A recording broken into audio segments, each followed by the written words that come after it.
देखो यार, ये मैं बहुत मेहनत से तुम्हारे सबके लिए लिख के लाई हूँ कि एग्जाम में तुम कैसे रिप्रेजेंटेशन कर सकते हो। देखो बहुत हो गया कि हमने रिएक्शंस पढ़ ली, ये पढ़ ली। आज है न्यूमेरिकल्स का दिन, ठीक है। तो जो है जिनको फिजिकल केमिस्ट्री ज्यादा पसंद है वो बहुत एक्टिव हो जाएंगे, ऑब्वियस सी बात है। देखो यार, मैंने इसको एक क्विक रिकैप लिया है, ठीक है। क्विक रिकैप का मतलब है कि हाँ, हमें ये सब पढ़ लिया है और पढ़ने के बाद अब हमें क्विक रिवीजन चाहिए along with the questions. So for that you have to see this lecture. Hello everyone, welcome to the platform of Infinity Learned by Sri Chaitanya. Myself Asta, your chemistry faculty. Okay, so class 10th की इस quick recap series में हम आज के chapter में पहुंच चुके हैं, that is mole concept and stoichiometry. देखो यार, बहुत हो गया कि हमने रिएक्शंस पढ़ ली, ये पढ़ ली। आज है न्यूमेरिकल्स का दिन, ठीक है। तो जो है जिनको फिजिकल केमिस्ट्री ज्यादा पसंद है वो बहुत एक्टिव हो जाएंगे, ऑब्वियस सी बात है। So we have mole concept and stoichiometry for today's topic. अब हम क्या करेंगे, फोकस करेंगे सीधे एग्जाम ओरिएंटेड क्वेश्चन में। गे-लुसैक्स लॉ पहला टॉपिक होगा। गे-लुसैक्स लॉ रीजन डायरेक्ट पूछा जाता है कि state Gay Lussac's law. Then we have Avogadro's law, then we have atomic mass, molecular mass. In this we will study about everything. Relative atomic mass के बारे में पढ़ेंगे, रिलेटिव मॉलिक्यूलर मास के बारे में पढ़ेंगे। तो यही सारी चीजें हैं जो हमने पढ़नी है। एट लास्ट हमारे पास आएगा मोल कॉन्सेप्ट। मोल कॉन्सेप्ट सीख लिया तो मतलब है मोल कॉन्सेप्ट और स्टोइकियोमेट्री पूरा का पूरा क्या है, डन है। आपको समझ आना चाहिए कि एक मोल क्या है। देन फिर है percentage composition and then we have empirical formula and molecular formula doing for us. Okay, now we will understand how we have to do it. Now देखो यार, पहली चीज तो ये है चैप्टर की स्टार्टिंग ही होती है कुछ चीजों से। फर्स्ट ऑफ ऑल गैस, ठीक है। ये जो आपको गे-लुसैक्स लॉ, एवोगैड्रोस लॉ दिख रहा है, ये किसके लिए है? ये है गैसेस के लिए। किसके लिए? गैसेस के लिए। सो अगर कुछ वेरिएबल्स देखे जाए जिससे गैस की कंडीशन पे इफेक्ट पड़े, किस पे? गैस की कंडीशन पे इफेक्ट पड़े, तो ऐसे हमारे पास 3 वेरिएबल्स होते हैं। पहला है temperature, then we have pressure, then we have volume. That is the thing which is happening here. Now कैसे कैसे गैसेस की कंडीशन पे फर्क पड़ता है with the change in temperature, pressure और वॉल्यूम। टेम्परेचर की बात अगर करें तो मतलब है, होता क्या है, अगर मैं किसी चीज को बोल सकती हूं कि अच्छा ये कितना हॉट है या कितना कोल्ड है, तो कैसे बोलूंगी? With the use of a temperature. और इसकी यूनिट्स क्या हो सकती है? केल्विन और degree Celsius. Then we have pressure. अब क्या है प्रेशर? देखो यार, अगर टेम्परेचर बढ़ाओगे तो सिंपल सी बात है, जो पार्टिकल्स है गैसेस के, उनके अंदर क्या आएगा? ज्यादा टेम्परेचर के साथ ज्यादा काइनेटिक एनर्जी, मतलब मूवमेंट क्या होगा? बहुत ज्यादा होने लगेगा। Simple. Then we have pressure. Pressure simple सी बात है कि जो गैसियस मॉलिक्यूल्स हैं वो एक दूसरे पे क्या प्रेशर लगा रहे हैं, या फिर हम जब उन पे प्रेशर लगा रहे हैं तो वो वॉल्स ऑफ द कंटेनर पे कितना प्रेशर लगाते हैं। Sum of forces of all the molecules striking per unit area of the wall. मतलब जैसे जैसे मैं इस पिस्टन को डाउन करूंगी, अब जो ये पार्टिकल है इन पे बहुत एनर्जी है, तो इनके पास स्पेस ही नहीं रहेगा ज्यादा मूव करने के लिए, क्योंकि मैंने क्या करा? प्रेशर क्या करा? कम करा। प्रेशर कम करते करते करते क्या होगा? अब ये ज्यादा स्ट्राइक करने लगेंगे। कहां पे? वॉल पे। कहां पर? वॉल पे। At last we have volume. कितना स्पेस ऑक्यूपाई करती है वो gas? That is your volume. So उसके पास की यूनिट्स क्या हो सकती है? लीटर और मीटर क्यूब। प्रेशर की यूनिट थी हमारे पास पास्कल, बार और 1 atm, और यू कैन से एटमोस्फेरिक प्रेशर। जो हमारी यूनिट जो हम नॉर्मली यूज करते हैं, that is your ATM. That is your what? ATM। Okay, now अभी हमने पढ़ा कि गैसेस किस किस चीज से अफेक्ट हो सकती हैं। The main thing which we have to study is Gay Lussac's law. क्या है वो? Gay Lussac's law. और इसको एक और नाम से जाना जाता है, that is law of combining volume of gases. Combining volume मतलब जो गैसेस कंबाइन कर रही हैं, हमें उसका वॉल्यूम देखना पड़ेगा और फिर प्रोडक्ट का वॉल्यूम देखना पड़ेगा। और फिर ये नोटिस किया गया कि जितने भी कंपोनेंट एक रिएक्शन में इंक्लूडेड हैं, वो सब क्या है? एक रेशियो में इंक्लूडेड है। कैसे देखते हैं? जब गैस रिएक्ट करती है, व्हेन गैसेस रिएक्ट, स्टेटमेंट को याद रखना है। देखो, लिख तो तुम कैसे भी सकते हो, but for a good marks you have to be like statement, क्योंकि डायरेक्ट पूछा जाएगा state Gay Lussac's law. So when gases react, they do so in volumes which bear a simple whole number ratio. Terms जो लिखनी है, whole number ratio to one another, मतलब जो reactant gases हैं वो क्या है? whole number ratio में है एक दूसरे के साथ। And volume of the product, and to what? To the volume of the product. If gaseous, if the product is also gas, then it is also in a whole number ratio, provided the condition is only one thing. क्या देखो, volume में change आएगा, sorry not volume but gas में change आएगा। कब कब? Gas की conditions पे चेंज आ सकता है अगर मैं उसका टेम्परेचर या प्रेशर चेंज कर दूं, राइट? तो अगर मैं इसको फिक्स कर दूं, provided temperature and pressure of the reacting gases and the product remains constant, ये एक कंडीशन है इसकी। देखो कैसे, अब अगर हमारे पास ये है, हमारे पास एक रिएक्शन है जहां पे नाइट्रोजन गैस है, ऑक्सीजन गैस है, it is making what? 2NH3 और 2NO2, it is making like this 2NO, ठीक है। अब देखो हमारे पास रिएक्शन में क्या था, हमारे पास N2, यहाँ पे O2। N2 का क्या है, अगर मैंने एक वॉल्यूम लिया है, O2 का भी एक वॉल्यूम लिया है, तो हमारे पास जो प्रोडक्ट बन रहा है वो किस में बन रहा है? 2 वॉल्यूम में। देखो 1 1 2, दिस इज 1 1 एंड 2, मतलब जब भी गैसेस होंगी तो वो किस वॉल्यूम में रिएक्ट करेंगी? होल नंबर के रेशियो में। उनका प्रोडक्ट भी जो बनेगा वो होल नंबर के रेशियो में बनेगा। Like this we have volume ratio 1:1:2। हमारे पास क्या है? वॉल्यूम का ratio 1:1:2। So it is valid only and only for gases. So this is Gay Lussac's law of combining volume. मतलब जब जब रिएक्टेंट गैसेस होंगी वो रिएक्ट करेंगी तो वो एक होल नंबर रेशियो में रिएक्ट करेंगी, और जब प्रोडक्ट बनेगा तो वो भी किस में बनेगा? एक होल नंबर रेशियो में। नाउ नेक्स्ट लॉ है हमारे पास एवोगैड्रोज लॉ। नेक्स्ट लॉ क्या होता है? Avogadro's law. मतलब सिमिलर है, दोबारा से कंडीशन क्या होगी? टेम्परेचर प्रेशर की same. Under the same condition of temperature and pressure equal volume of all gases contain the same number of molecule. मतलब जितनी वॉल्यूम वो किसके प्रोपोर्शनल होगी? कितने मॉलिक्यूल्स प्रेजेंट है वहां पे? किसके? गैसेस के। किसके? गैसेस के। लाइक दिस, अगर हमारे पास सपोज टेम्परेचर प्रेशर क्या है? कांस्टेंट, वॉल्यूम मैंने ले लिया कि इस कंटेनर का है 5 लीटर, और temperature pressure again same like that, और वॉल्यूम क्या है इसका भी 5 लीटर। सो अब क्या बोला जाएगा कि जो नंबर ऑफ मॉलिक्यूल्स है, क्योंकि इनकी वॉल्यूम भी क्या हमने फिक्स कर दी, तो इक्वल वॉल्यूम्स मतलब 5 लीटर दोनों के वॉल्यूम है अगर, सो अब होगा क्या? नंबर ऑफ मॉलिक्यूल्स क्या आएगा? 4, और यहां भी नंबर ऑफ मॉलिक्यूल्स क्या आएगा? 4। That is the thing which you are doing in the Avogadro's law, in the Avogadro's law.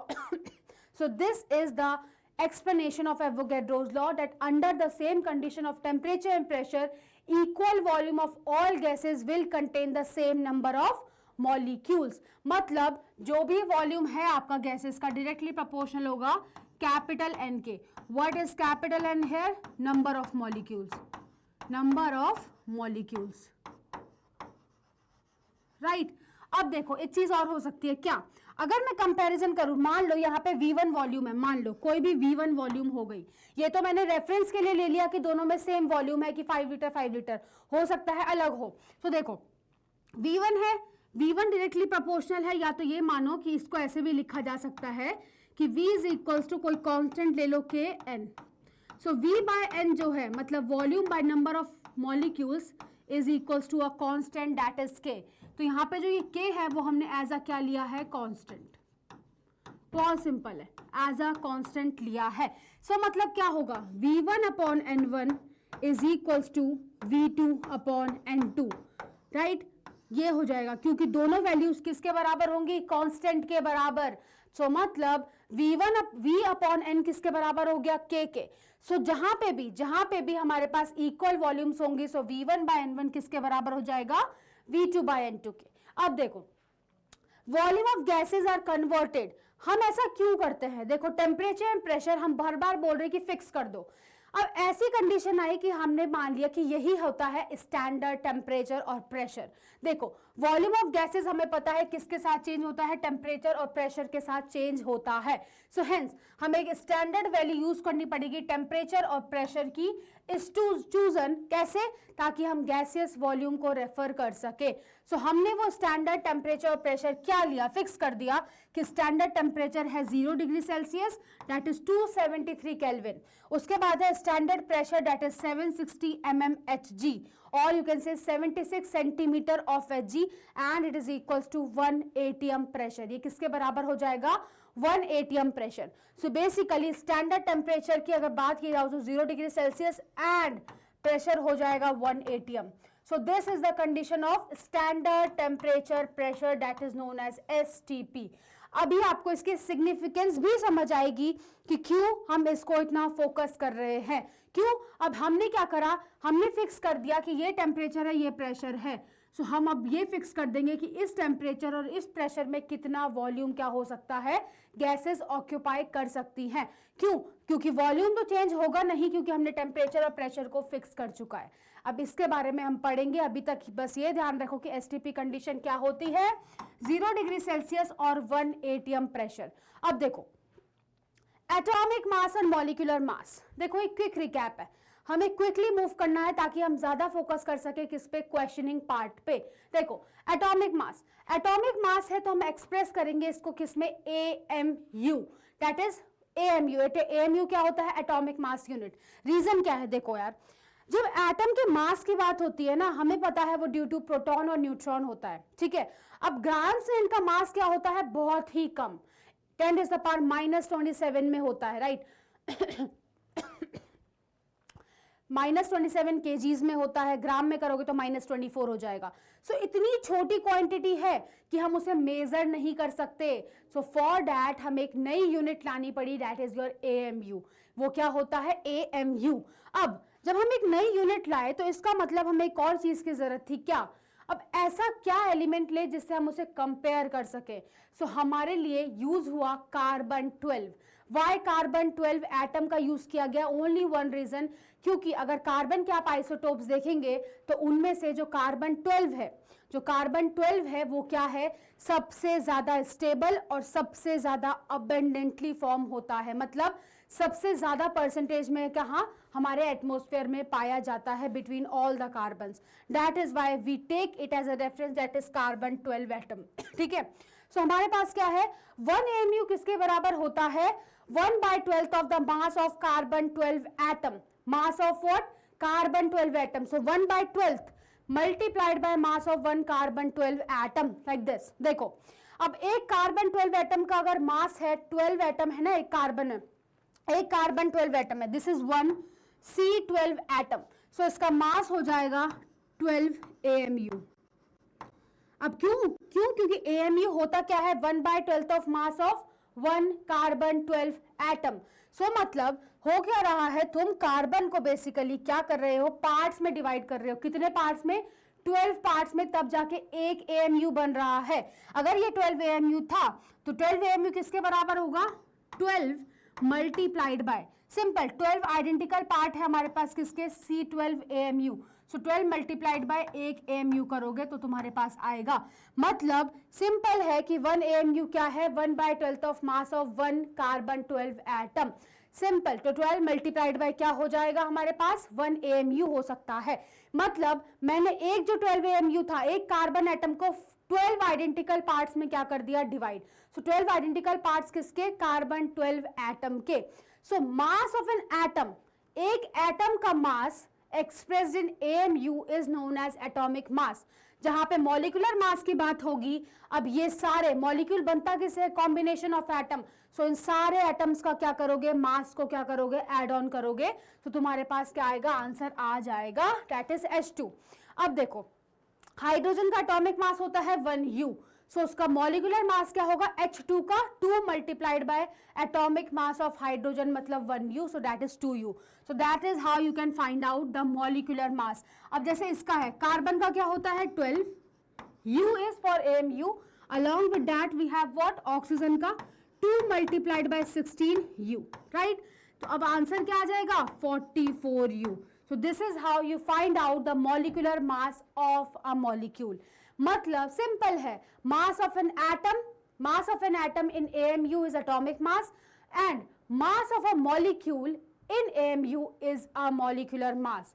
अब atomic mass एक और बहुत अच्छी चीज है, पीरियोडिक टेबल में तुमने देखा होगा किसी किसी में एटॉमिक मास को कभी कभी डेसिमल में भी लिखा जाता है, दैट इज 35.5. याद है कुछ, किसका होता है, क्लोरीन का.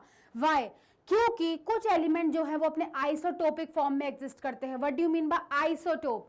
आइसोटोप का मतलब सिंपल है, क्या है आइसोटोप का मतलब, atoms of the same element, okay, atoms of the same element which have same atomic number but different mass number, right? Yes, so that is known as isotope, and because they have different mass number, so we have to consider both isotopes mass for finding out the average mass of an element. How we are going to do it, see here. So atomic mass is nothing. How you are going to find out if you have some isotopes? It is the summation of mass of each isotope multiplied by percentage abundance. What do you mean by percentage abundance? कि वो अर्थ में किस percentage में पाया जाता है divided by 100. Like this is happening. Chlorine है, इसके दो है क्या, 17 क्लोरीन 35, 17 क्लोरीन 37. एटॉमिक मास क्या होगा इसका? एटॉमिक मास किसकी वजह से होता है? Number of neutron plus number of proton, right. So यहाँ पे कितना है वो 35. सो 35 मल्टीप्लाइड बाय 1 AMU क्या हो जाएगा? Atomic mass. अब परसेंटेज अबेंडेंस दे दी 75%. Similarly for this 37 and 25%. अब एटॉमिक मास अगर निकालना हो तो मैं किसको कंसिडर करूं? इसको करूं. अगर मुझसे कोई पूछे क्लोरीन का मास बताओ, एटॉमिक मास, तो मैं किसको कंसिडर करूंगी? I can not consider it. तो मैं एक चीज करती हूं कि मैं एवरेज निकाल सकते हैं. हम क्या निकालते हैं? एवरेज निकालते हैं दोनों का. एवरेज में निकालते हैं, चलो साथ में. क्या? मास ऑफ ईच आइसोटोप, पहले मास ऑफ वन आइसोटोप लेते हैं 35 वाला. 35 मल्टीप्लाइड बाय परसेंटेज अबेंडेंस क्या थी? 75 plus 37 multiplied by 25 divided by 100. सो जब आप सॉल्व करेंगे तो आंसर आएगा 35.5 U.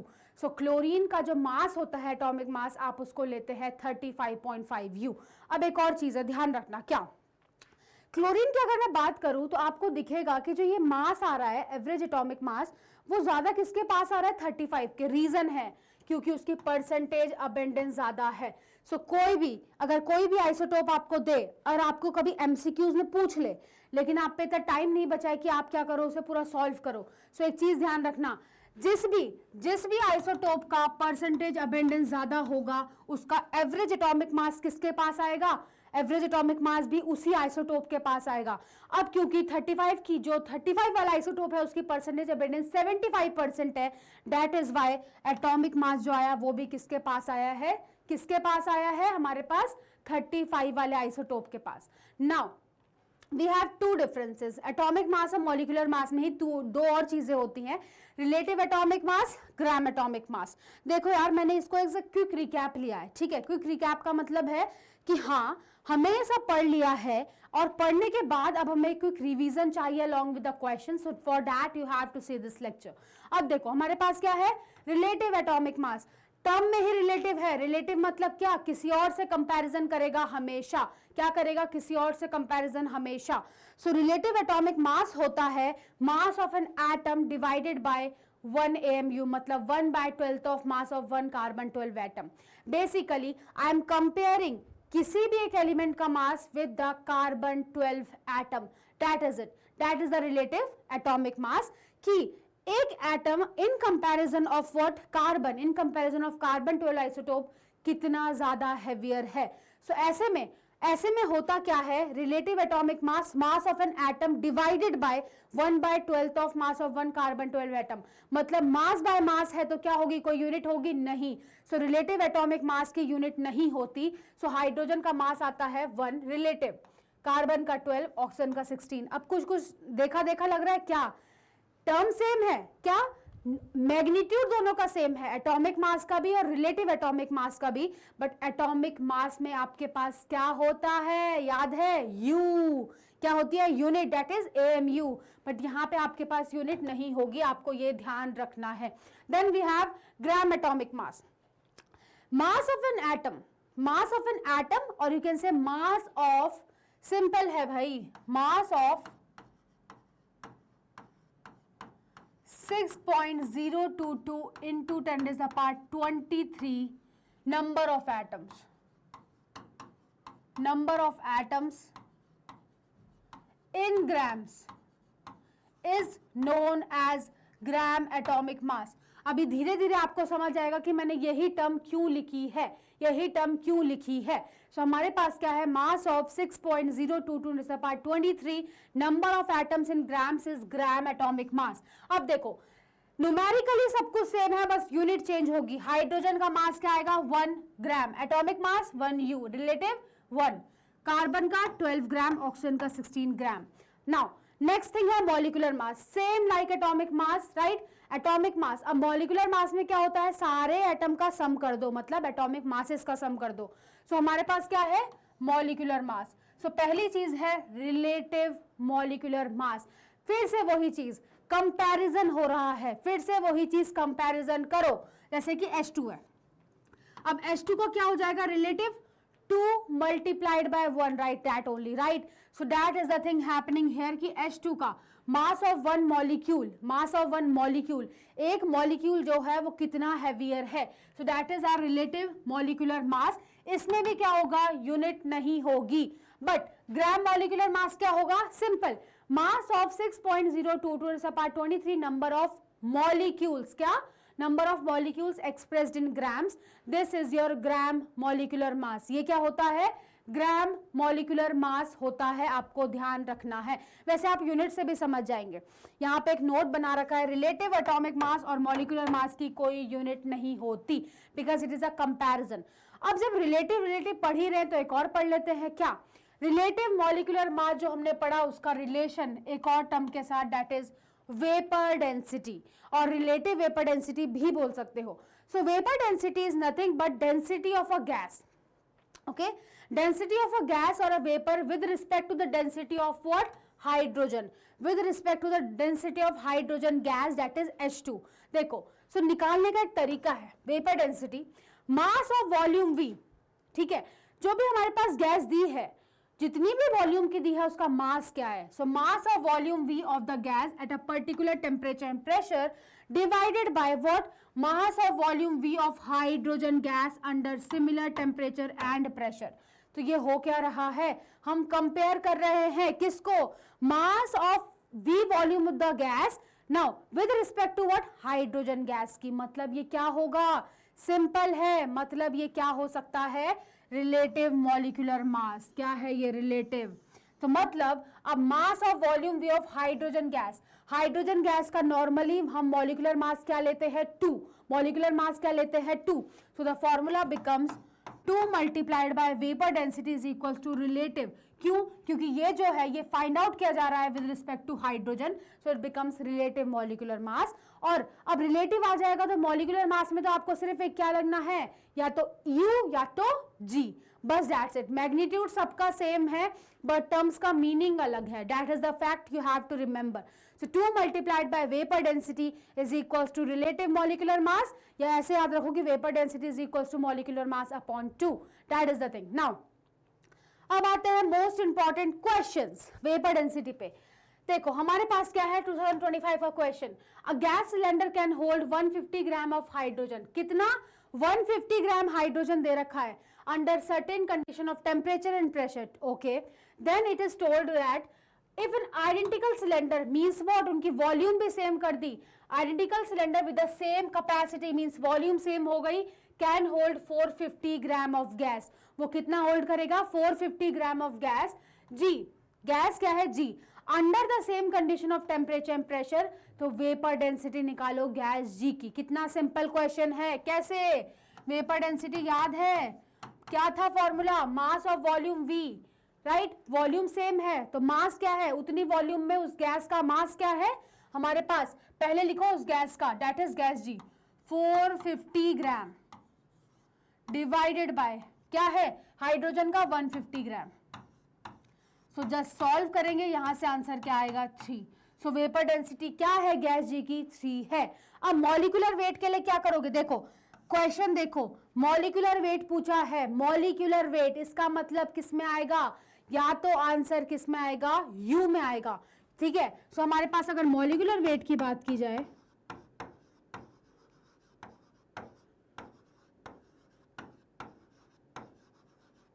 याद है सबको 2 multiplied by vapour density that is 3, तो आंसर क्या आ जाएगा 6। सो आपसे यही सिंपल क्वेश्चन पूछा जा रहा है, कौन सी मैथ्स, कौन सी तगड़ी मैथ्स थी इसमें, कुछ भी नहीं, आपको बस एक सिंपल चीज पता होनी चाहिए, वेपर डेंसिटी क्या है और कैसे निकालते हैं, that's it. Next one, So now we will move on to the topic that is most important for this lecture, that is mole concept. अब यार देखो, नॉर्मल सी बात है, कभी अगर हमें मम्मी मार्केट भेजती है, राइट, मम्मी बोलती है अच्छा जाओ एक काम करो 1 डजन तुम क्या लेके आओ, बनानास लेके आओ, राइट, बनानास लेके आओ, ठीक है, तो तुम क्या करते हो? सुबह सबके दिमाग में कैलकुलेशन पहली, अच्छा 1 डजन मतलब 12, राइट, 1 डजन क्या है? एक ऐसा टर्म जो तुमने स्पेसिफाई कर दिया है कि वो 12 को ही डिनोट करेगा। मतलब अगर मैं बोलूं कि 1 डजन ऑफ समथिंग लेके आओ, इसका मतलब क्या है कि मैं 12 मंगा रही हूं। क्या? Number of particles, not particles but number of क्या, बनानास में कितने मंगा रही हूं? 12 मंगा रही हूं। सेम लाइक दैट केमिस्ट्री में भी एक यूनिट है, ताकि मैं किसी का अमाउंट को पता कर सकूं। किसी सब्सटेंस के अमाउंट को पता करने के लिए भी क्या है? एक यूनिट, वो यूनिट होती है मोल। वो क्या होती है? मोल। सो 1 मोल, बहुत ही beautiful, 1 mole, right.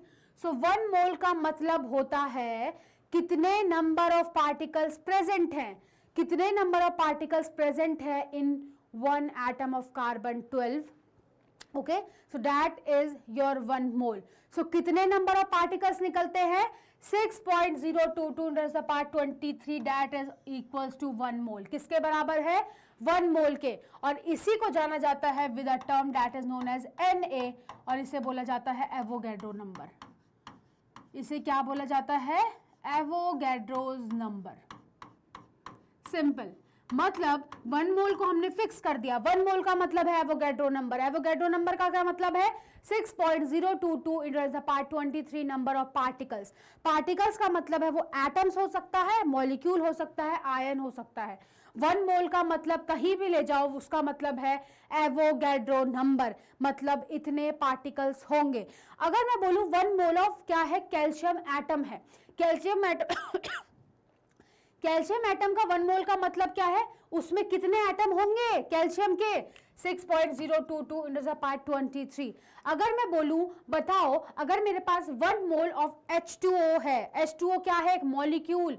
So 1 mole of H2O molecule में कितने हमारे पास पार्टिकल्स हैं? अब पार्टिकल्स का मीनिंग चेंज हो जाएगा, that is molecules, but quantity same रहेगी। So 1 mole is equals to 6.022 × 10⁻23 number of particles. अब यही था वो जो मेन मैं आपको उस समय बता रही थी कि कैसे देखना है। देखो, अगर वॉल्यूम की बात की जाए, याद है एसटीपी कंडीशन? एसटीपी फिक्स कर दिया, standard temperature pressure 0 degree Celsius and 1 atm pressure. हमने दोनों चीजों को फिक्स किया। तो फिक्स करने से क्या होगा कि हमारे पास 1 मोल, रिमेंबर दिस, अब हमने सब कुछ फिक्स कर चुका है। क्या? कि 0 डिग्री सेल्सियस टेम्परेचर है, 1 atm प्रेशर है। सो इस टेम्परेचर और इस प्रेशर में 1 mole of any gas, 1 mole of any gas molecules में होती है। सो 1 mole of any gaseous molecule will occupy how much volume? 22.4 litres. How much? 22.4 litres. मतलब एसटीपी कंडीशन में 1 मोल ऑफ एनी गैस का मतलब है 22.4 लीटर्स। तो ये भी है क्या? 1 मोल। ये भी क्या है? 1 मोल। मेरा एक रीजन है सबको साथ में लाने का, क्योंकि दिमाग में इमेज बनना जरूरी है, इमेज बनना जरूरी है। Then we have in terms of mass of atom. Atom का मास क्या है? रिमेंबर मैंने क्या बोला था ग्राम एटॉमिक मास के time? Mass of 6.022 × 10⁻23 number of atoms. अगर ग्राम में एक्सप्रेस करोगे तो वो बनेगा ग्राम एटॉमिक मास। अब समझ आए क्यों बोला था? इसका मतलब mass of 1 mole of an atom in grams is known as gram atomic mass, क्योंकि एवोगैड्रो नंबर ही होता है 6.022 × 10⁻23। नाउ सिंपल है, मॉलिक्यूल्स के टर्म में भी क्या हो जाएगा? ग्राम मॉलिक्यूलर मास के बराबर। Remember this, very very important, this is very very important. Atomic mass, relative atomic mass और ग्राम एटॉमिक मास सब मैग्नीट्यूड में सेम है, मतलब उनकी वैल्यू जो है न्यूमेरिकल वो सेम है, लेकिन उनकी यूनिट्स अलग है, उनका मीनिंग अलग है, right. Mass of an atom in AMU, एक एटम का मास क्या होता है हमारे पास? AMU में, राइट, क्योंकि हम उसे ग्राम या केजी में एक्सप्रेस नहीं कर सकते। Then we have relative atomic mass, वो कंपैरिजन है किसके साथ? कार्बन 12 के साथ। तो मतलब कार्बन 12 एटम के साथ कंपैरिजन है तो उसकी कोई यूनिट ही नहीं होगी। Then we have last one, that is gram atomic mass, that is mass of, अगर मेरे पास 1 मोल पार्टिकल आ जाए, यानी 1 मोल एटम आ जाए तो ग्राम atomic mass. So this is the definition of what? 1 मोल, इसी को बोलते हैं 1 मोल। देखो अब इसी के बेसिस पे कुछ फॉर्मूलाज हैं। मैं आपको एक माइंड मैप सा बना के देती हूँ कि कैसे सोचना है न्यूमेरिकल्स में। देखो सिंपल है, पहले जाते हैं एटम से। अगर मुझे दे रखा है एटम, मान लो मुझे बोला है कि हमारे पास इतना मास ऑफ एटम है कि 12 ग्राम ऑफ कार्बन है, 12 ग्राम ऑफ कार्बन, मतलब क्या है, mass of carbon is given to me. अब 12 ग्राम ऑफ कार्बन है तो कार्बन का एटॉमिक मास तो हमें याद है, बट कौन सा याद रखना है, ग्राम एटॉमिक मास। कौन सा याद रखना है, ग्राम एटॉमिक मास। इसको और एक चीज बोल सकते हो, ग्राम एटम, क्योंकि ग्राम एटम का मतलब होता है 1 मोल। 1 मोल एटम की जब बात होगी तो that is also your this. So simple है, mass of 1 mole of an atom से डिवाइड कर दो, मतलब ग्राम एटॉमिक मास से डिवाइड करेंगे तो आंसर किस में आ जाएगा, मोल्स में। मतलब अगर मास से मोल्स में जाना है तो क्या फॉर्मूला होगा, ये फॉर्मूला होगा given mass upon gram atomic mass, given mass upon gram atomic mass, और मोल को डिनोट करते हैं बाय स्मॉल एन। किससे, small n. So small n is equals to small m divided by capital M. Capital M हमारे पास है gram atomic mass, small m है given mass. Same चीज करनी है मॉलिक्यूल्स में। अगर मुझे बोल दिया कि H2O जो मॉलिक्यूल है उसके पास, मेरे पास कितना मास है, मान लो 18 है, मान लो क्या है 18 ग्राम उसका मास दिया है, तो गिवन मास होगा divided by gram molecular mass क्या है हमारे पास, मास of 1 mole of H2O 18 gram per mole. सो यहीं से यूनिट आती है। अब आपको यूनिट दिखाती हूँ कैसे आते हैं number of moles. Given mass होगा ग्राम में, केजी में होगा तो कन्वर्ट कर लेना, divided by gram molecular mass किस में है, ग्राम पर मोल। तो अब ऐसे में क्या होगा, ये पर मोल है, ये ऊपर चला जाएगा तो ग्राम ग्राम से कैंसिल, तो आंसर क्या आ जाएगा, मोल। दैट इज वाई, यहीं से आपको पर मोल है, ये पर मोल है तो ये ऊपर जाएगा, इसीलिए हमारे पास यहाँ पे क्या आता है, number of moles.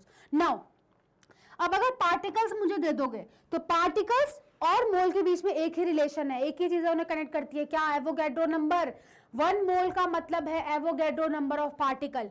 So number of moles अगर निकालने हो और हमें पार्टिकल्स दे रखे हो तो कैसे जाओगे, number of particles divided by 6.022 reason being only one thing. क्या है वो रीजन, क्योंकि एक मोल में कितने पार्टिकल्स होते हैं, 6.022 सो द फॉर्मूला क्या बनेगा, capital N number of particles divided by, आप इसको ए नॉट या फिर क्या ले लो, एवोगैड्रो नंबर के नाम से ले लो, दैट इज Na, वो ज्यादा बेटर है, आप इसको Na लिख दो, n बाय Na मतलब नंबर ऑफ पार्टिकल्स इन 1 मोल। सो यहाँ पे यूनिट क्या हो जाएगी, ये क्या है, पार्टिकल्स का नंबर, मान लो एटम है तो एटम्स डिवाइडेड बाय Na मतलब atoms per mole. So atom से एटम्स कैंसिल, बचेगा क्या, सिर्फ मोल बचेगा, सिर्फ mole. Now we have gases. इसके बाद हमारे पास क्या है, गैसेस हैं। गैसेस में कैसे निकालोगे, नंबर ऑफ मोल्स है is equals to small v upon capital V, मतलब volume at STP in litre. अब वॉल्यूम अगर दे रखा है तो कैसे निकालोगे गैसेस के लिए, एक ही चीज है, 1 mole of any gas at STP condition occupies 22.4 litres. Simple है। सो आपको क्या लिखना है, किसी और जो भी गैस है, volume at STP in litre, कितना दिया है वॉल्यूम, कि एसटीपी में वो कितना वॉल्यूम ऑक्यूपाई कर रहा है, डिवाइडेड बाय 1 मोल कितना ऑक्यूपाई करेगा, 1 मोल, तो आपका आंसर किस में आएगा, मोल में। सो आपके जो ये 22.4 लीटर है ना, ये लीटर तो है बट पर एटम किस में है, पर मोल में, क्योंकि 1 मोल ऑक्यूपाई करता है इतना। सो यूनिट क्या आ जाएगी आपकी, मोल आ जाएगी। कभी भी फॉर्मूला भूले, यूनिट से जाओ, किससे जाओ, यूनिट से जाओ। नाउ अब देखो पूरे चैप्टर में जितना कुछ पढ़ा है उसको सम अप करने का टाइम आ गया है।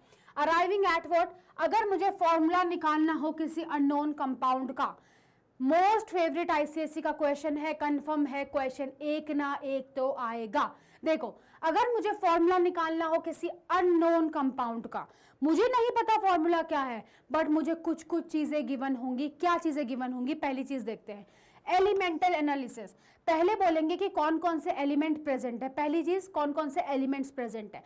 एलिमेंट्स तो प्रेजेंट है बट किस मास परसेंट में प्रेजेंट है, what do you mean by mass percent, मतलब उस एटम का कितना मास प्रेजेंट है, कितना मास प्रेजेंट है टोटल में, टोटल कंपाउंड में। सो अगर परसेंटेज में काम हो रहा है तो तुम मान लेते हो कि जो टोटल कंपाउंड था वो 100% है।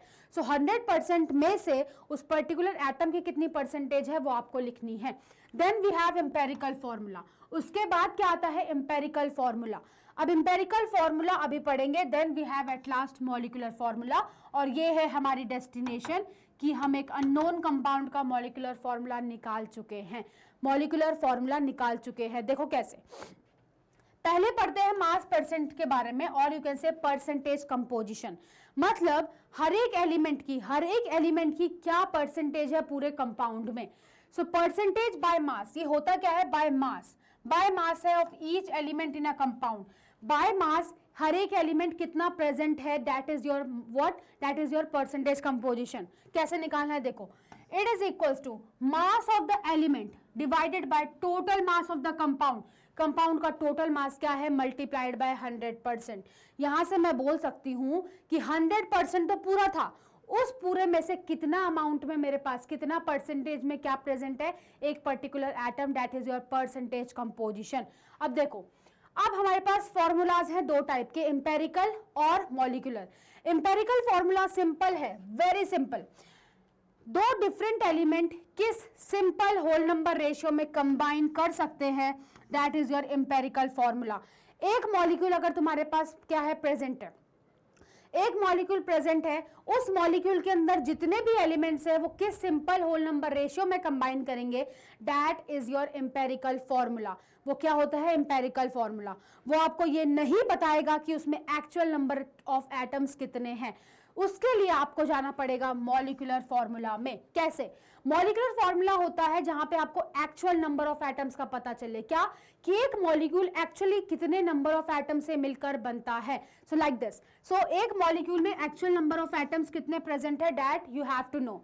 सो हमारे पास क्या है, ग्लूकोज C6H12O6। ग्लूकोज का क्या है, मॉलिक्यूलर फॉर्मूला, मतलब एक्चुअली जो ग्लूकोज का मॉलिक्यूल होगा वो एग्जिस्ट कैसे करेगा, उसमें 6 कार्बन होंगे, 12 हाइड्रोजन होंगे एंड 6 ऑक्सीजन होंगे।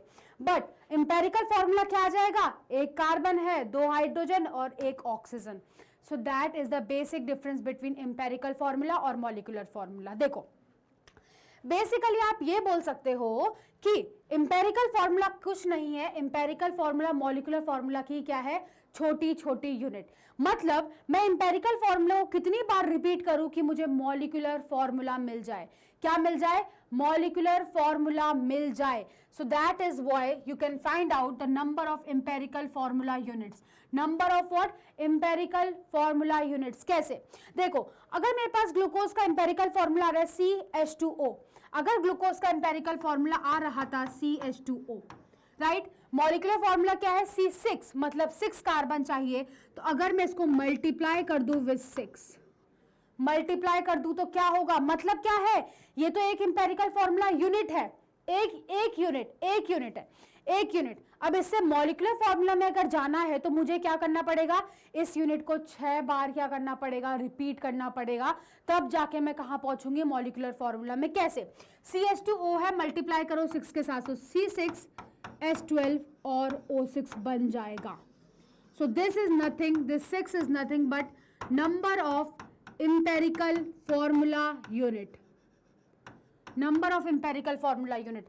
सो इंपेरिकल फॉर्मूला को कितनी बार आप रिपीट करेंगे ताकि आपका मॉलिक्यूलर फॉर्मूला आ जाए, that is the number of empirical formula unit. इसकी बहुत ज्यादा इंपॉर्टेंस होती है, आप देखेंगे कैसे। नाउ वी विल नो कि हमें वो मास परसेंटेज से जो इंपेरिकल फॉर्मूला में जाना है वो कैसे जाना है, उसके लिए कुछ स्टेप्स है, 4 स्टेप है। पहला स्टेप देखो, पहला स्टेप सिंपल है। पहले देखो, आपको क्वेश्चन में दिया होगा percentage weight of each element. पहले परसेंटेज वेट क्या करो, पहले एक कॉलम बनाओ, पहले कॉलम में एलिमेंट लिखो, let's suppose carbon, hydrogen, oxygen है। दूसरे उसमें आप लिखेंगे परसेंटेज वेट हर एक एलिमेंट का, जो भी आपको कंपाउंड गिवन है। देन उसके बाद आपका सेकंड होगा परसेंटेज वेट को डिवाइड करना। क्या, जो भी परसेंटेज वेट आपको दिया है, परसेंटेज कंपोजिशन या परसेंटेज वेट, उसको एटॉमिक वेट से क्या करो, डिवाइड। जैसे ही एटॉमिक वेट से डिवाइड करोगे तो आपको नंबर ऑफ मोल्स मिलेंगे। तुम सोचोगे मैम ये कहाँ परसेंटेज से उसमें चलेगा, सिंपल है यार। परसेंटेज वेट है क्या कि टोटल, तुम अज्यूम कर रहे हो कि टोटल कंपाउंड 100 क्या था, परसेंट। 100% का मतलब लेट सपोज 100 ग्राम है, तो उस 100 ग्राम्स में से अगर मान लो 60% कार्बन है, मतलब 60 ग्राम क्या है कार्बन, तो बेसिकली परसेंटेज कंपोजिशन तुम्हें बता के रहा है कि एक एलिमेंट की मास परसेंटेज क्या है, मतलब मास के कंपैरिजन में वो कितना प्रेजेंट है। So basically that is given mass, that is what given mass to you. So number of moles होता क्या है, given mass upon atomic weight. So वही तो कर रहे हैं, परसेंटेज वेट को डिवाइड करो एटॉमिक वेट से तो नंबर ऑफ मोल्स आ जाएगा। देन थर्ड वन, अब जो आपके जितने भी नंबर ऑफ मोल्स आ गए, ठीक है, जितने भी आपके नंबर ऑफ मोल्स आ गए उनमें से देखो सबसे छोटा नंबर ऑफ मोल्स कौन सा है। एक बार आपको सबसे छोटा नंबर ऑफ मोल्स मिल गया तो अब नेक्स्ट हेडिंग डालो सिंपलेस्ट होल नंबर रेशियो। अब जितने भी नंबर ऑफ मोल्स आए हैं उनको डिवाइड कर दो by the least number of moles, उससे आपका सिंपलेस्ट होल नंबर रेशियो आ जाएगा। और जैसे ही वो आएगा, अगर वो हमारा होल नंबर में आ रहा है तब तो बल्ले बल्ले है, कोई दिक्कत नहीं है, बट अगर वो होल नंबर में नहीं है तो उसको नियरेस्ट इंटीजर से मल्टीप्लाई कर दो। किससे, नियरेस्ट इंटीजर से मल्टीप्लाई। अब उसके बाद बस सिंपल, उसके बाद जो जो आपका आया है होल नंबर रेशियो, अब जिस कार्बन जैसे जिस भी एलिमेंट का जो भी रेशियो आया है, जो भी कंपोजिशन आया है, आप उस एलिमेंट का सिंबल बनाओ और सब स्क्रिप्ट में क्या डालो, उस नंबर को डाल दो, आपको मिल जाएगा आपका क्या, एम्पेरिकल फॉर्मूला। अभी तो मैंने सिर्फ थ्योरेटिकल बताया, मेन तो न्यूमेरिकल में समझ आएगा। अब देखो, अब एम्पेरिकल फॉर्मूला पहुंच गए, अब जाना है मॉलिक्यूलर फॉर्मूला। तो सिंपल है, क्या करना था, कितनी एम्पेरिकल फॉर्मूला क्या होना चाहिए, रिपीट होना चाहिए ताकि एक मॉलिक्यूलर फॉर्मूला बने। सो कैलकुलेट करो एम्पेरिकल वेट को पहले। अब अगर एम्पेरिकल फॉर्मूला आ गया, फॉर्मूला कुछ भी आया, जैसे ग्लूकोज का था, क्या था ग्लूकोज का, CH2O, राइट। अब आपको कैलकुलेट करना है, इसका मास कैलकुलेट करो और इसका, क्योंकि ये एम्पेरिकल फॉर्मूला है तो इसका मास होता है एम्पेरिकल फॉर्मूला मास। क्या होता है, एम्पेरिकल वेट और एम्पेरिकल फॉर्मूला मास क्या हो जाएगा, कार्बन का 12 + 16 + 2। Very simple. सो आपने करना है इसको कैलकुलेट, 2 2 4 6 10, राइट, देन 30। सो ये आ रहा है हमारे पास कितना, 30, ये आ रहा है 30। अब होगा क्या, मॉलिक्यूलर मास आपको गिवन होगा, क्या गिवन होगा कि कंपाउंड का मॉलिक्यूलर मास इतना है। सो मॉलिक्यूलर मास, अब हमें तो पता है वो ग्लूकोज था, सो लेट्स सपोज मुझे गिवन था कि हमारे पास मॉलिक्यूलर मास कितना है, 180, मॉलिक्यूलर मास कितना है, 180। अब मॉलिक्यूलर मास को जब मैं डिवाइड करूंगी किससे, एम्पेरिकल फॉर्मूला मास से, सो मेरे पास क्या आ जाएगा, वो n जो हमने लिखा था, number of empirical formula unit कितनी है, मतलब कितनी बार क्या हो रहा है एम्पेरिकल फॉर्मूला रिपीट, सो ये आएगा 6। और जैसे ही ये आया तो अब कुछ नहीं करना, आपको पता है कि जो मॉलिक्यूलर फॉर्मूला होता है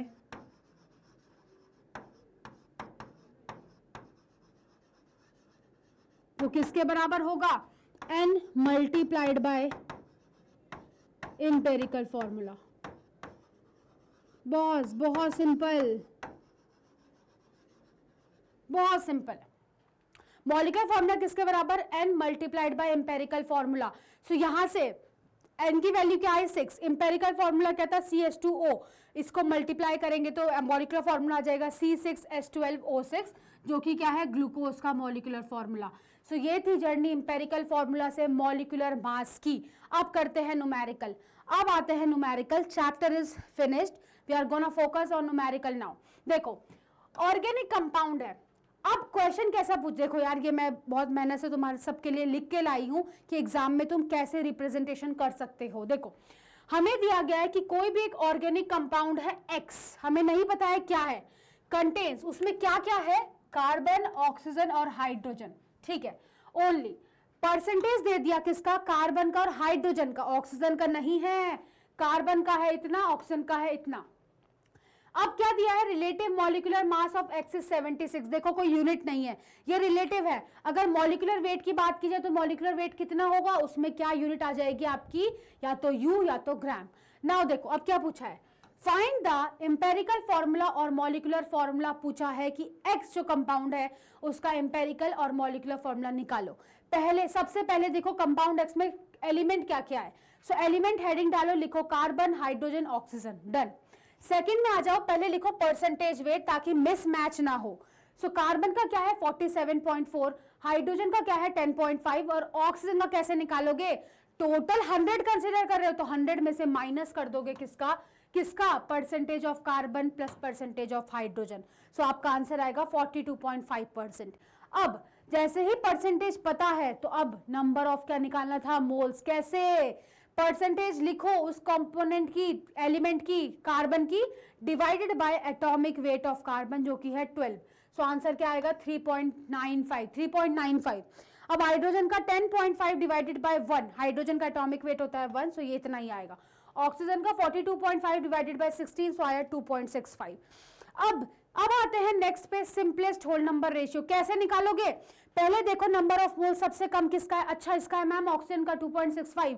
सो हर एक के नंबर ऑफ मोल को डिवाइड कर दो 2.65 से। सो आपके पास एक रेशियो आएगा। क्या रेशियो आया? 1.49, 3.96 और 1। ठीक है, अब देखो आप राउंड ऑफ में भी ले सकते हो। कैसे? अब 3.96 है, अगर 3.96 से आप बोल सकते हो कि हाँ ये तो ऑलमोस्ट क्या है 4 ही है, बट आप इसको नहीं बोल सकते, ये क्या है 1.5। अब क्योंकि ये 1.5 बनेगा तो आपको क्या करना है, होल नंबर चाहिए, डेसिमल नहीं, whole number. So for that what you will do, remember one thing, क्या करोगे, मल्टीप्लाई करो नियरेस्ट इंटीजर से। मान लो 1 से करोगे तो कोई चेंज आएगा नहीं, तो 2 से स्टार्ट करते हैं। जैसे ही 2 से मल्टीप्लाई किया तो अब मेरा क्या आ गया सम 2.98। क्या आया 2.98। मैं क्या राउंड ऑफ कर सकती हूँ? हाँ कर सकती हूँ, इसको 3 लिख सकती हूँ। नाउ 3.96 को 2 से मल्टीप्लाई किया तो 7.92 आया, तो मैंने राउंड ऑफ कर दिया 8 से, और 1 मल्टीप्लाई 2 क्या आया 2। अब मेरे पास सिंपल रेशियो आ गया 3, 8 और 2 का, बट ये किस किस का है? कार्बन का क्या है 3, हाइड्रोजन का क्या है 8 और ऑक्सीजन का क्या है 2। मतलब ये सारे के सारे इस सिंपल होल नंबर रेशियो में कंबाइन कर रहे होंगे ताकि ये क्या दे सके, इंपेरिकल फॉर्मूला। देखते हैं क्या निकला। अब क्या करोगे, सी के आगे जो रेशियो आया 3, H के आगे 8 और O के आगे 2, सो ये है आपका empirical formula, that is C3H8O2। क्या है? C3H8O2। अब देखो, अब जर्नी शुरू होगी किसकी, मॉलिक्यूलर फॉर्मूला की। मॉलिक्यूलर फॉर्मूला के लिए क्या करोगे, एक ही कंफर्मेशन गिवन है 76 कि उसका मॉलिक्यूलर मास क्या है 76। देखो मॉलिक्यूलर फॉर्मूला निकालने के लिए सिंपल है, पहले निकालो n value, that is number of empirical formula unit. क्या है? मॉलिक्यूलर फॉर्मूला मास जो भी गिवन हो divided by empirical formula mass. Empirical formula mass कैसे निकालना है? इंपेरिकल फॉर्मूला है C3H8O2, सो उसका मास कैलकुलेट करना सबको आता ही है। 3 multiplied by 12 plus 8 multiplied by 1 plus 2 multiplied bye 16, that is 76। So n value कितनी आ जाएगी? मॉलिक्यूलर फॉर्मूला मास क्या गिवन था 76, 76 डिवाइडेड बाय 76, दैट इज 1। मतलब इंपेरिकल फॉर्मूला मास अपने आप को रिपीट नहीं कर रहा है, जो इंपेरिकल फॉर्मूला है वही क्या है, मॉलिक्यूलर फॉर्मूला। क्यों? Molecular formula is equals to n empirical for number of empirical formula unit divided, not divide, multiplied by empirical formula, this is equals to C3H8O2। क्या दिक्कत थी इस क्वेश्चन में? That is a tough question? No, that is not a tough question. I am promising you and I know that each one of you will do a very good job in your exams. Okay, next question. अब question क्या है, mixed up है। देखो 40 centimetre cube methane दे रखा है, वो react कर रहा है 60 सेंटीमीटर क्यूब ऑक्सीजन के साथ। इक्वेशन दे रखी है हमें क्या, CH4 that is methane plus 2O2 is giving us CO2 plus 2H2O। बोला है सारी की सारी वॉल्यूम रूम टेम्परेचर पे है, मतलब फिक्स कर चुके हैं। What is the total volume of the gases remaining at the end of the reaction? मतलब टोटल वॉल्यूम गैसेस की कितनी बचेगी जब रिएक्शन खत्म होने पे आएगी, ये डिपेंड करता है कौन कौन सी गैसेस बचेंगी हमारे पास। पहली बात तो CO2 फॉर्म हो रहा है, राइट, CO2 फॉर्म हो रहा है। सेकेंड थिंग हमारे पास क्या है, कौन सी गैस है। अब इन दोनों में से देखना है कि कोई गैस बचेगी भी एंड ऑफ द रिएक्शन में या नहीं, तो उसी को चेक करते हैं। देखो कैसे, अब आपको याद है वो जो हमने गेल-लुसैक लॉ, एवोगैड्रो लॉ पढ़ा था, अब उनको यूज करने का टाइम आ गया है, उनको यूज करने का टाइम आ गया है। देखो सिंपल है, रिमेंबर कि जब भी वॉल्यूम की बात होगी तो वो एक होल नंबर रेशियो में कंबाइन कर रहा होगा। देखो पहले हम करते हैं एक चीज, yes, see here now what do we have. देखो सबसे पहले हम निकालते हैं कि इन दोनों में से कुछ है जो बचेगा एंड ऑफ द रिएक्शन में। गिवन है ना कि इतना मीथेन है और इसके साथ रिएक्ट कर रहा है, ठीक है। तो अब इस रिएक्शन से अगर मैं देखूं और पहले ही देख लो कि हमारे पास वॉल्यूम कितना है सेंटीमीटर क्यूब, सो इसका मतलब टू वॉल्यूम ऑफ O2 जैसे कि 2 सेंटीमीटर क्यूब मान लो of O2 is reacting with how many, only 1 centimetre cube of CH4, या आप वॉल्यूम भी लिख सकते हैं, ठीक है। अब जब ये हो गया, इसके बाद मैं क्या करूंगी, यूनिटरी मेथड से जाएंगे हर एक स्टेप में। सो मतलब है कि 1 सेंटीमीटर क्यूब ऑफ O2 क्या करेगा, कितने के साथ react, half centimetre cube of methane. अब गिवन क्या है मुझे O2 का 60 सेंटीमीटर, तो मतलब जो 60 सेंटीमीटर क्यूब है किसका, O2 का, वो कितनी मीथेन के साथ कंबाइन करेगा, हाफ ऑफ 60 मतलब 30 centimetre cube of methane that is CH4। Simple है, किसके साथ कर रहा है 30, बट गिवन तो मुझे है कि 40 सेंटीमीटर क्यूब है, दोनों को मिक्स करवा दिया, लेकिन 60 तो सिर्फ 30 के साथ कंबाइन किया, मतलब यहाँ पे क्या होगा, अनयूज्ड मीथेन भी रहेगा। अनयूज्ड CH4 कितना होगा, 40 था, 30 ने कंबाइन कर दिया, 40 माइनस 30 मतलब 10 सेंटीमीटर क्यूब, मतलब क्या है 10 सेंटीमीटर क्यूब। अच्छा ठीक है, मतलब सिंपल है, O2 तो खत्म हो गया, CH4 बच गया कितना 10। अब बात आएगी किसकी, CO2। जब तक यहाँ पे कुछ ना दिया हो कि ये वेपराइज फॉर्म में है, हम इसे लिक्विड लेंगे, तो अब आएगी CO2 की बात, निकाल देते हैं, उसमें क्या है, CO2 का निकालते हैं। मान लो देखो सबसे पहले, फिर again 2 volume of O2 low, 2 volume of O2 क्या कर रहा है हमारे पास, हमें क्या पूछा गया है, टोटल वॉल्यूम ना, 2 volume of O2 is combining और you can say is giving, क्या दे रहा है, प्रोडक्ट है ना CO2, तो 2 volume of O2 is giving us 1 volume of CO2। Simple है। अब अगर मेरे पास 1 वॉल्यूम आ जाए O2 की, तो वो कितना देगा, हाफ ऑफ CO2। इसका मतलब अब मेरे पास था कितना 60, वो भी कितना वॉल्यूम था, centimetre cube, 60 centimetre cube of O2 कितना देगा हमें CO2, 30 centimetre cube of CO2। सो मतलब जो फाइनल जो एंड ऑफ द रिएक्शन होगी वो कैसे हो रही है, उसमें अनयूज्ड मीथेन बचा है 10 प्लस हमारे पास क्या है 30 CO2। So 10 plus 30 is equals to what, इतना 40 सेंटीमीटर क्यूब बचेगा किसका, गैसेस का। So the correct answer of this question is option B, that is 40 centimetre cube. कितना सिंपल है, यूनिटरी मेथड है, कुछ भी नहीं, और 2025 का क्वेश्चन है। यू वोंट बिलीव इतने क्वेश्चन आए हैं मोल कॉन्सेप्ट से सेम ईयर में। अब देखो second, which of the following would occupy 22.4 liters at STP? Remember STP क्या होता है, standard temperature pressure 0 degree Celsius and 1 ATM pressure. Simple है। अब 22.4 लीटर एट STP किसके बराबर, 1 मोल के बराबर। सो 1 mole of any gas occupies 22.4 litre at STP, ये हमें पता है। अब वो पूछ रहा है कि कौन सा है जो 22.4 लीटर ऑक्यूपाई करेगा, कौन सा करेगा, जिसका 1 मोल होगा मेरे पास। सो निकाल लो, 32 ग्राम ऑफ ऑक्सीजन गैस है, मतलब हमारे पास O2 है। सो ये हो जाएगा 1 मोल। कैसे, 32 डिवाइडेड बाय O2 का मास क्या होगा, molecular mass, gram molecular mass 32 ग्राम पर मोल। सो आंसर आएगा 1 मोल। 2 मोल ये तो पहले ही नहीं करेगा क्योंकि 2 है, हमें 1 मोल चाहिए। अब 6.022 इंटू 10 पावर 23 ऊपर है, ओके 23 मॉलिक्यूल्स ऑफ अमोनिया। जहां पे भी ये आ जाए मतलब ये 1 मोल के बराबर है। सो अब हमारे पास आंसर क्या होगा, अब ये दोनों 1 मोल है, कंडीशन STP है, मतलब ये कितनी वॉल्यूम ऑक्यूपाई करेंगे, 22.4 litre. So option B will be the correct answer, that is option B, that is first and third are having or will occupy 22.4 liters. Now we have this one. Calcium carbonate reacts with dilute hydrochloric acid as given below. You can see the reaction. We have CaCO3 plus 2HCl is giving us CaCl2 plus H2O plus CO2. What is the mass of? अब पूछा क्या क्या है, पहले मास बताओ, 5 mole 5 मोल calcium carbonate का मास, but given है relative molecular mass given है क्या, 100। मास पूछा गया है 5 मोल का, और रिलेटिव क्या गिवन है हमें, क्या गिवन है, रिलेटिव मॉलिक्यूलर मास, मतलब मेरे पास ग्राम मॉलिक्यूलर मास भी है, मेरे पास क्या है, मॉलिक्यूलर मास भी है। ठीक है, एक एक करके क्वेश्चन सॉल्व करते हैं। रिएक्शन क्या थी हमारे पास, calcium carbonate plus 2HCl will give us what, will give us CaCl2 along with H2O and CO2 right. अब पूछा क्या है, अब गिवन है हमें कि इसका relative atomic mass sorry molecular mass कितना है 100।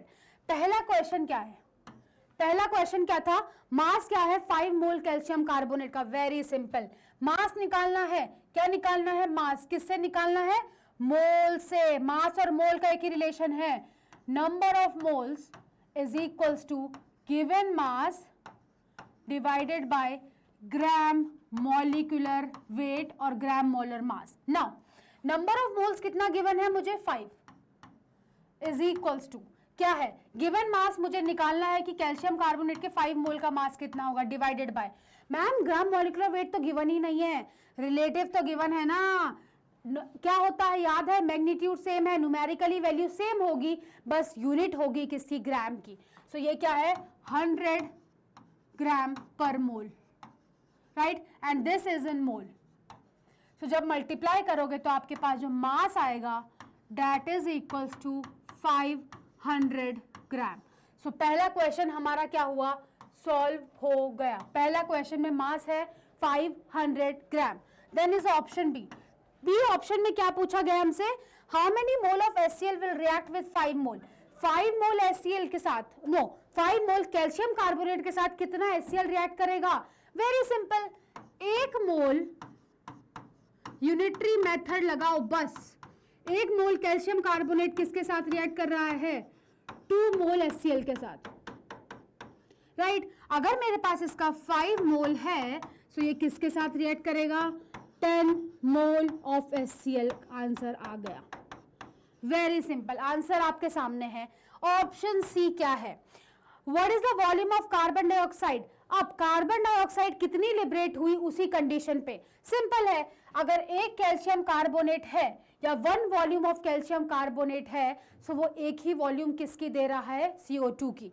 बट यहाँ पे सारी बातें किसकी हो रही है, मोल्स।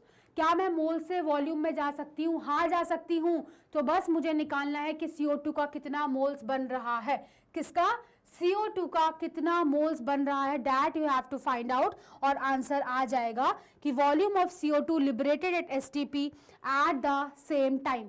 सिंपल है, एक कैल्शियम कार्बोनेट एक CO2 दे रहा है, मेरे पास है 5 मोल ऑफ कैल्शियम कार्बोनेट, तो वो कितना देगा मुझे, 5 मोल ही तो देगा CO2 का। 5 मोल CO2 दे दिया, मतलब अब मेरे पास किसका मोल है, CO2 का मोल। मोल और वॉल्यूम के बीच में एक ही रिलेशन है, अगर निकालना हो तो नंबर ऑफ मोल्स किसके बराबर होगा, किसके बराबर होगा, किसके बराबर, अगर आपके पास वॉल्यूम निकालनी है आपको डिवाइडेड बाय जो 1 मोल ऑक्यूपाई करता है दैट इज 22.4, यहाँ पे लीटर पर मोल और यहाँ पे यूनिट है मोल में। सो आपको बस इसको मल्टीप्लाई करना था and you will get your answer as, देखो 5 4 is 20, 2 is carry, then 5 2 10 11 12, that is 5 to 10, okay, that is 112. So it is 112 litre, कितना आएगा 112 लीटर। सो ऐसे ही आपको सॉल्व करना है, बस रिलेशन दिमाग में रखो and the question is done. Now next one, the reaction between concentrated sulphuric acid और मैग्नीशियम कैन बी रिप्रेजेंटेड इस इक्वेशन से। क्या गिवन है कि मेरे पास 60 ग्राम मैग्नीशियम है रिएक्शन में, सो कैलकुलेट करो mass of sulphuric acid needed for the reaction. कितना सल्फ्यूरिक एसिड का मास मुझे रिएक्शन के लिए चाहिए, आपको नोट डाउन करना है। अब देखो निकालते हैं, ठीक है, निकालते हैं। हमारे पास, चलो फिर से करते हैं डिवाइड, ऑप्शन ए सॉल्व करते हैं पहले। क्या है, मास ऑफ सल्फ्यूरिक एसिड निकालना है नीडेड फॉर द रिएक्शन। बहुत सिंपल है, क्या है, बहुत सिंपल। देखो मुझे यहां से एक चीज दिख रही है, क्या कि यहाँ पे क्या है 1 मोल, 1 मोल Mg जो है मैग्नीशियम जो है वो किसके साथ रिएक्ट कर रहा है, 2 मोल H2SO4, 2 मोल ऑफ H2SO4। बहुत सिंपल है। अब अगर मुझे मोल से मास में जाना हो तो सिंपल है, 1 मोल का मास, 1 मोल मैग्नीशियम का मास कितना होगा, उसका ग्राम एटॉमिक मास, जैसे कि 24 ग्राम पर मोल। इसका मतलब क्या है, 24 ग्राम ऑफ मैग्नीशियम हमें क्या दे रहा है, कितने के साथ रिएक्ट कर रहा है, 2 मोल H2SO4। H2SO4 के 1 मोल का मास होता है 98 ग्राम पर मोल। ये है gram molecular mass of H2SO4. So this become 2 मोल है हमारे पास, तो 2 मल्टीप्लाइड बाय 98 ग्राम, मतलब किसका H2SO4 का 24 ग्राम मैग्नीशियम हमें किसके साथ रिएक्ट करेगा, 2 मल्टीप्लाइड बाय 98 ग्राम H2SO4. अब हमसे क्या पूछा है कि मास ऑफ सल्फ्यूरिक एसिड जो हमें रिएक्शन में चाहिए अगर 60 ग्राम क्या हो हमारे पास मैग्नीशियम. सिंपल है, unitary method. So 1 gram magnesium will react with 2 multiplied by 98 divided by 24. बहुत सिंपल क्वेश्चन. अब ये सब तो यूनिट अभी कट गई, अब 60 ग्राम की बात आएगी. तो 60 ग्राम ऑफ मैग्नीशियम में कितना होगा, that you have to find out. तो वो होगा 2 multiplied by 98 multiplied by 60 divided by 24. बहुत सिंपल. क्या है 2 12 then 12 5. So 98 multiplied by 5 is equal to 490 gram. किसके बराबर है, 490 ग्राम, जो कि क्या है आंसर है आपका. नाउ ऑप्शन बी पे आते हैं. क्या है, वॉल्यूम ऑफ SO2. SO2 कितना फॉर्म हो रहा है एट STP कंडीशन. भाई बहुत सिंपल है, मुझे क्या पता है, मोल्स निकाल लो, मोल से आप वॉल्यूम में जा सकते हो, सिंपल. सो वहां से मुझे क्या दिख रहा है कि 1 mg जो है 1 mg जो है हमें कितना SO2 दे रहा है, 1 not 1 mole. 1 mole mg is giving us 1 mole SO2. 1 mole SO2. So given क्या है मुझे, 60 ग्राम मैग्नीशियम, मतलब 60 ग्राम मैग्नीशियम को डिवाइड कर दो किसमें, नंबर ऑफ मोल्स में. किसमें, नंबर ऑफ मोल्स में. सो नंबर ऑफ मोल्स ऑफ, पहले मैग्नीशियम निकाल देते हैं. मोल्स ऑफ मैग्नीशियम कितना होगा, given mass is 60 divided by molar mass is 24 और ग्राम एटॉमिक मास. सो नियरली आएगा आपका 2.5 के बराबर. किसके बराबर आएगा, नियरली आएगा 2.5 के बराबर. अब जैसे ही ये आया आपको एक ही चीज करनी है, दैट इज व्हाट, आपको करना है एक ही चीज कि आपको अब निकालना है मैग्नीशियम का मोल. अब जब 1 मोल मैग्नीशियम 1 मोल SO2 दे रहा था, तो अगर 2.5 मोल्स है मैग्नीशियम के, सो 2.5 मोल ऑफ मैग्नीशियम क्या देगा बेटा, क्या देगा, सोचो क्या देगा, 2.5 देगा किसके, SO2 क्या, मोल्स. अब STP है, क्या है STP, रिमेंबर वॉल्यूम कैसे निकालोगे, 1 mole of any gas will occupy 22.4 litre. इसका मतलब 2.5 मोल्स कितना करेगी, सो वॉल्यूम ऑफ SO2 क्या आएगा, वॉल्यूम ऑफ SO2 को सिंपल है 2.5 multiplied by 22.4 in litres. So the answer will come to be 56 liters is the correct answer. 56 liter. That is how you are going to solve the each and every question. इतना चुटकियों का काम है question solve करना. Next one, ammonia burn करता है oxygen में as shown below. हमारे पास इक्वेशन ऑलरेडी गिवन है, दिया है कि 240 centimetre cube, CC is what, centimetre cube of ammonia is burn in 300 centimetre cube of oxygen. तो कंपोजिशन निकालो किसका, रिजल्टेंट गैसियस मिक्सचर का at the room temperature. Similarly जैसे वो CH4 वाला क्वेश्चन याद है, वैसा ही क्वेश्चन है. सो आपको निकालना है कि आपके पास क्या क्या प्रेजेंट होगा, किसका, रिजल्टेंट गैसियस मिक्सचर. चलो आ जाओ निकालते हैं. पहले देखते हैं इन दोनों में से कोई है जो एक्सेस में बच रहा है. ठीक है, हमारे पास क्या था, 4 वॉल्यूम, किसका 4 वॉल्यूम है, ये वॉल्यूम 4 वॉल्यूम ऑफ अमोनिया किसके साथ रिएक्ट कर रहा है, 3 volume of O2. This volume can be any unit, okay, O2. अब देखो, अब तो मतलब एक किसके साथ करेगा, 3/4. अब अगर 240 सेंटीमीटर क्यूब हो किसका, अमोनिया का, तो वो किसके साथ रिएक्ट करेगा, 3/4 multiplied by 240 centimetre cube of O2. मतलब this is 4 into 60, that is 180 centimetre cube है किसका, O2 का. सिंपल. अब देखो यार, गिवन कितना था मुझे, गिवन कितना है, कहाँ गया, 300, कितना ज्यादा है, मतलब मेरे पास बचेगी इस बार अनयूज्ड O2. अनयूज्ड O2 कितनी बच रही है, 180 यूज हुई, 300 में से 180 को माइनस करोगे तो आंसर क्या आएगा, 0. 10 - 8 is 2 and 2 - 1 is 1. So 120 centimetre cube बचा O2 का. What about, अब यहाँ पे एक और गैस है, N2 कितना बन रहा है, निकालो. 4 वॉल्यूम अगर हमारे पास किसकी थी, अमोनिया की, सो वो क्या दे रहा है, देखो 2 volume N2, 2 volume of N2. Simple है, राइट, सिंपल है ना, आता है सबको. अब देखो, अब अगर मेरे पास 240 है, कितना है 240 सेंटीमीटर क्यूब ऑफ अमोनिया, तो वो कितना देगा 2/4 right multiplied by 240 that is again 60, तो दिस इज इक्वल्स टू 120। मतलब मेरे पास क्या है 120 सेंटीमीटर क्यूब किसका है मेरे पास, सेंटीमीटर क्यूब में ही है यस, ऑफ व्हाट ऑफ किसका N2 दिस मच, एंड 120 ही किसका है O2 का।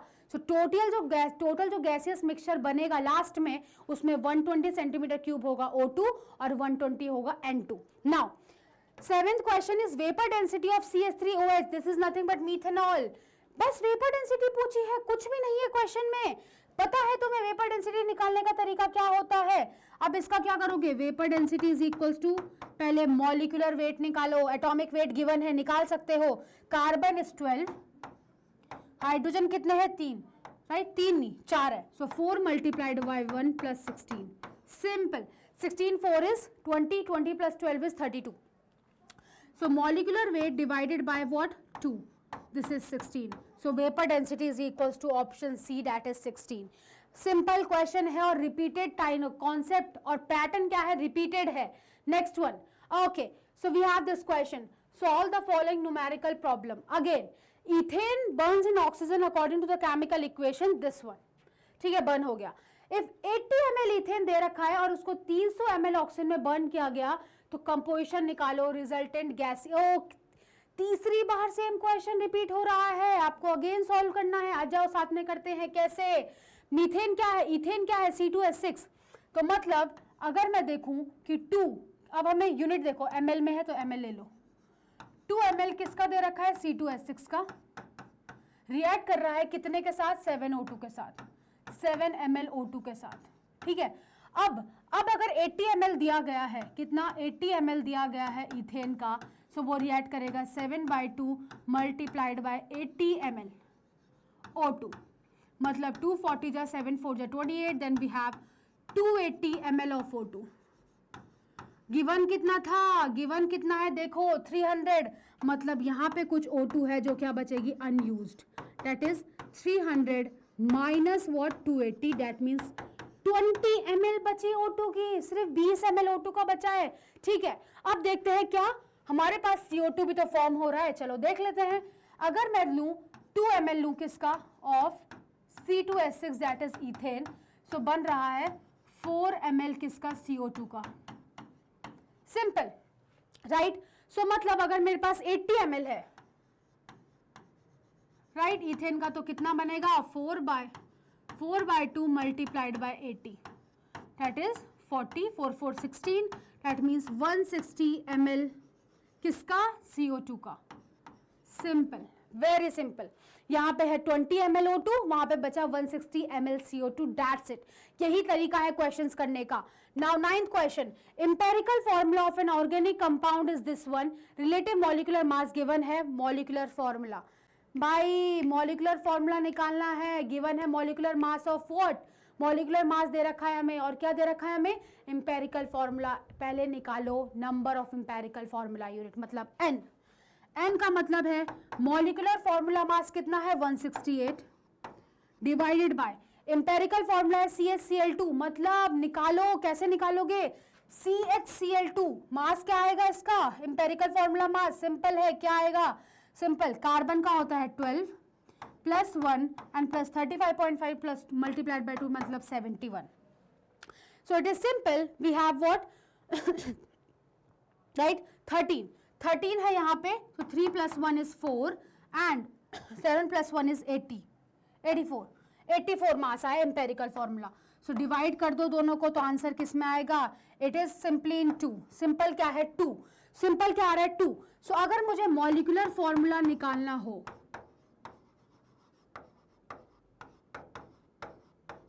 किसके बराबर, एम्पेरिकल फॉर्मूला की यूनिट कितनी है 2 मल्टीप्लाइड बाय एम्पेरिकल फॉर्मूला क्या है CHCl2, मतलब क्या बनेगा C2H4Cl4 राइट।